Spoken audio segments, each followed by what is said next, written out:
So what we're going to be doing in this lecture is just going back and looking over the sector model, the concentric zone model, as well as the multiple nuclei models that were discussed in Chapter 13, Key Issue 2. And then we're going to move on to Key Issue 3 and 4 and finish up the Rubinstein textbook. But all three of these models, the purpose of these models was to analyze how the researchers at that point in time were observing that the land was used. What they all discuss is the central business district. Then they talk about where industry is located. They talk about where people live, where the residences are, and how far out from that central area or central city do people live, work, travel, etc. And so keep in mind that all three of these models were developed during the first half of the 20th century. So saying from around 1920 to around 1950. And so a lot has changed since then. Again, these are all models. They were all looking at the city of Chicago. So keep in mind that it changes for every city, and some of these aspects fit several different cities, and sometimes they won't. Sometimes it's a mixture of all three. Each, as the United States grows, each city grows in a different way. And that brings me to the point of understanding that these models were focused on, let's say, the U.S., North America, but mainly the U.S., not necessarily the way European urban areas were structured. Alright, and here what I have is a snip from a website that I have listed at the bottom. Again, it's also going to be available on my PowerPoint. But the concentric zone model, you need to understand that it was a result of a study of Chicago in the 1920s by Ernest Burgess.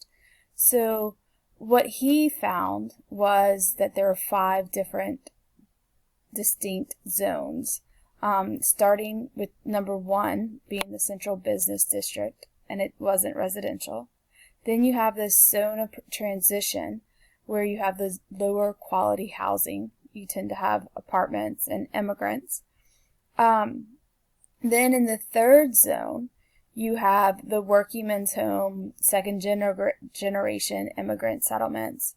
All right, then you have the fourth zone, which is a zone of better residences or the middle class.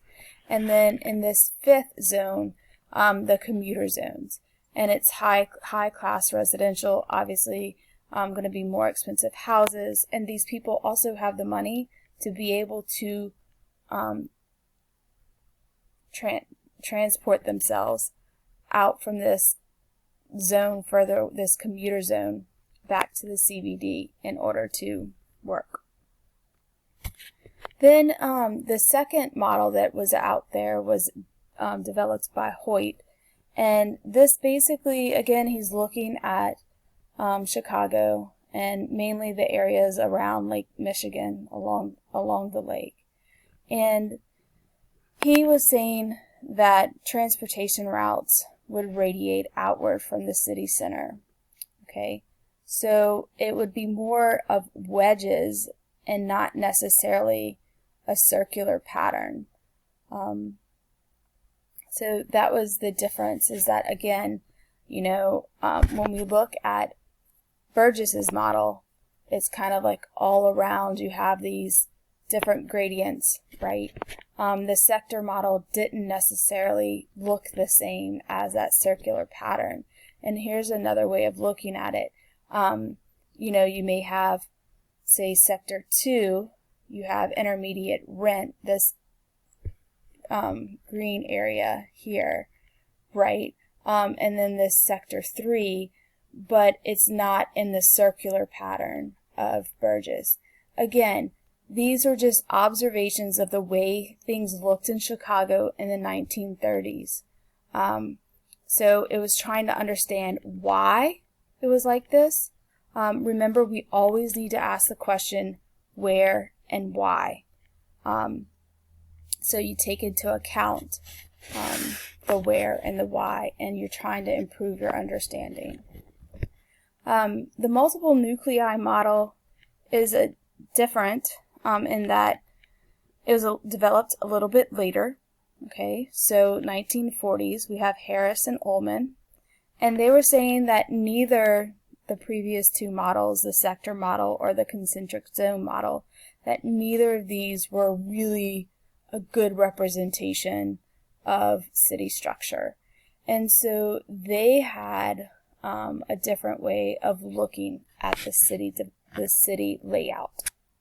Okay, and so with Harris and Ullman, they were saying, look, there's not just one central CBD. Not everybody's going to go to that central point. We're going to have lots of different focal points in the city that are going to be just as important.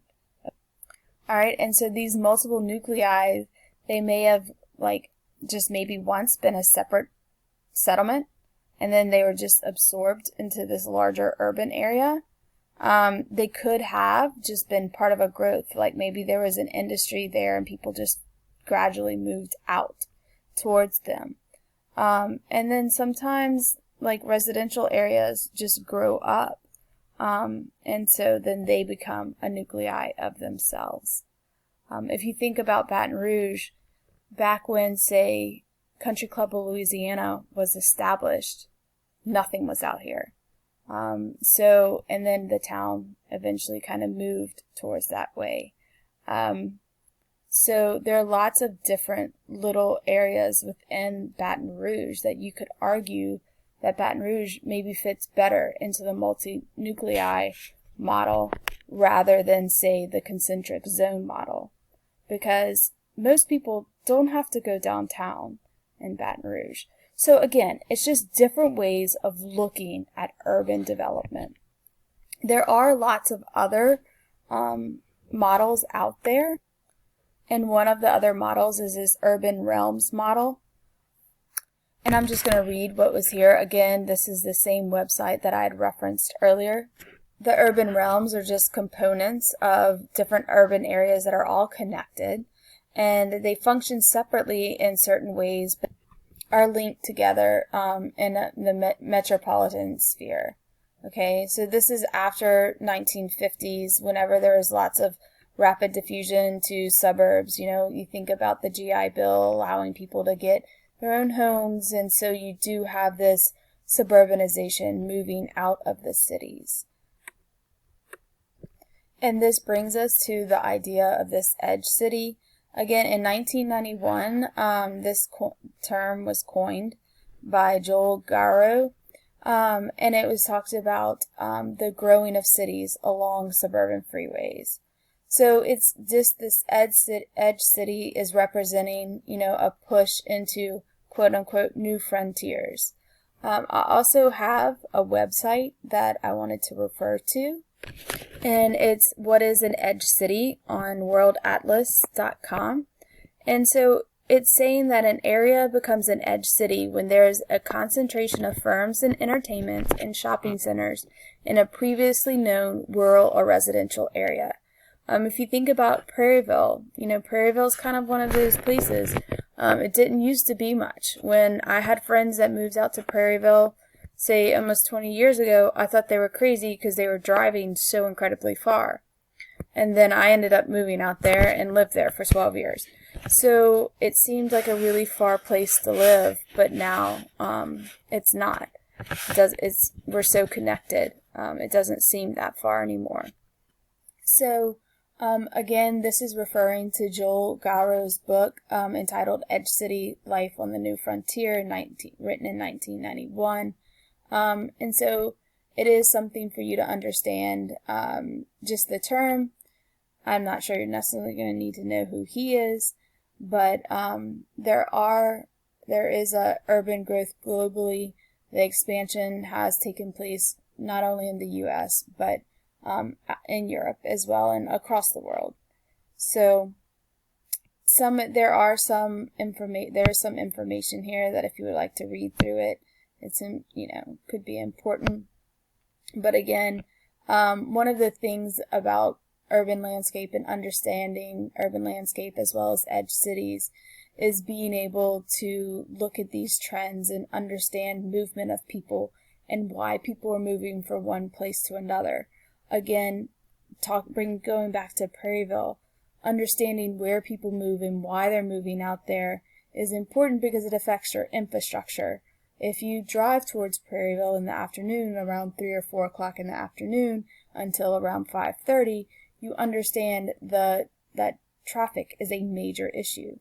And then they have to work on the interstate, and that creates congestion.